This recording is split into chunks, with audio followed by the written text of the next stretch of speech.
Hi, in this video, we're going to talk about an application of quadratic functions called projectile motion. And so projectile motion is anytime you throw something up in the air, what has to happen is it has to come back down.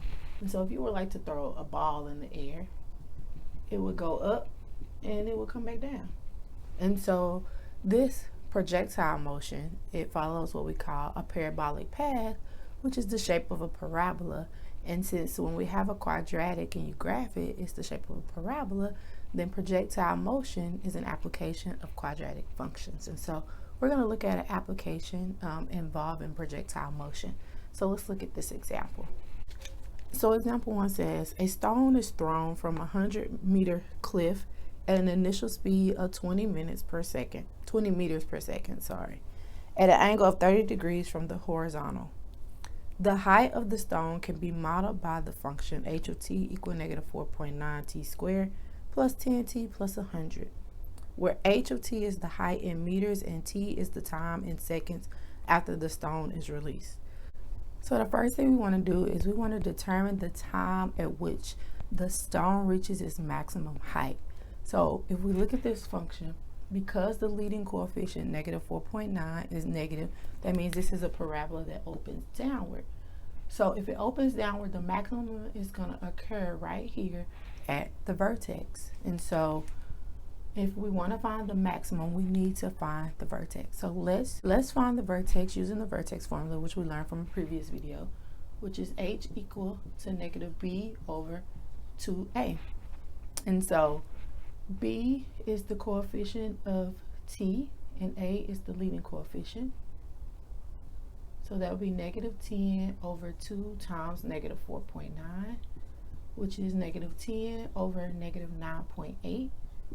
And if you divide that out, you get 1.020408163, and we're going to round it to 2 decimal places, and that becomes 1.02. And since our measurement was in seconds, our t is in seconds, then that would be 1.02 seconds. So it would take 1.02 seconds for the object to reach its maximum height. And the second part is we want to determine the maximum height. So what is actually the maximum height?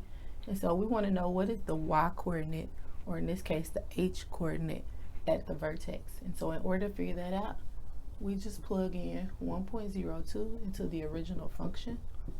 So everywhere there is a t, replace it with a 1.02 and calculate that and see what you get. And so you can just plug this in your calculator.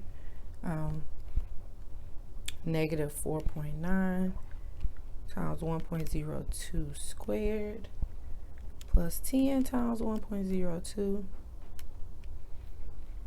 plus 100. So I just plugged this in straight through. I'll show y'all. I plugged it in on my TI-83 straight through exactly like it was, and when I hit enter, I get 105.10204. And so if we round that to 2 decimal places, it'll be 105.10. And actually this one told us to round it to the nearest meter, and so this would actually be 105 meters. So the object reaches its maximum height at 1.02 seconds, and the maximum height is actually 105 meters. So this is our part A, and this is our part B, but all of that was just finding the vertex. So the coordinates for the vertex would be 1.02, comma 105. For part C, we want to determine the time at which the stone would hit the ground.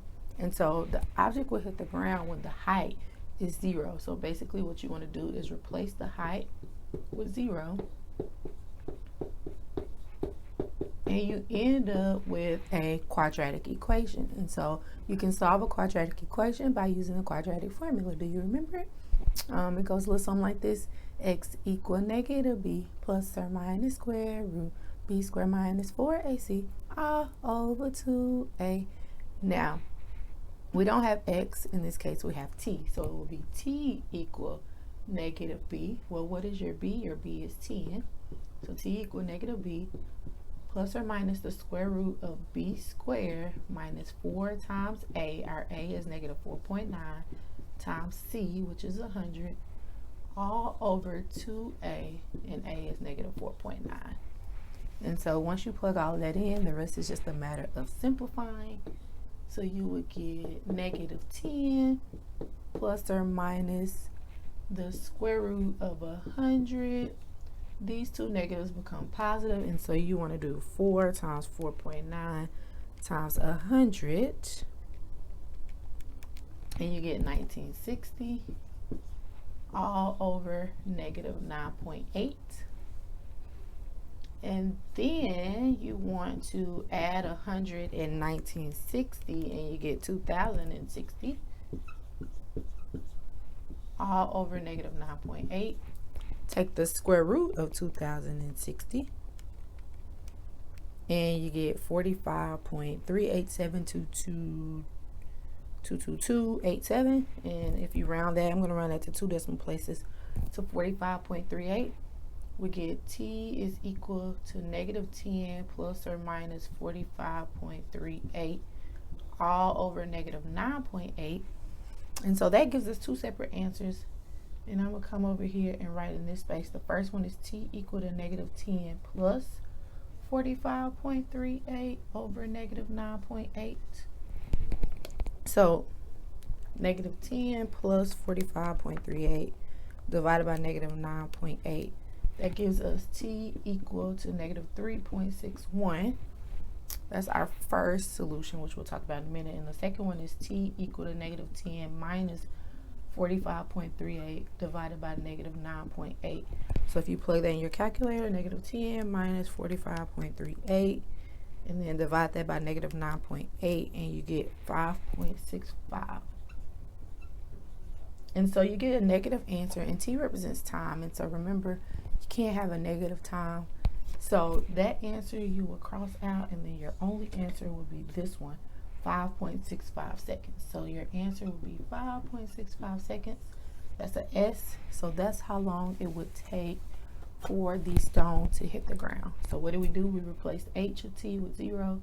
We got a quadratic equation, and we solved this quadratic equation using the quadratic formula. And so your answer ends up being 5.65 seconds. So this is an example of projectile motion, which is an application of quadratic functions. And so if you have any questions about any of this, make sure you include them in the comments below. And if you like this video, if it helped you, make sure you hit the like button, the thumbs up. And other than that, I'll see you in the next video. Thanks for tuning in.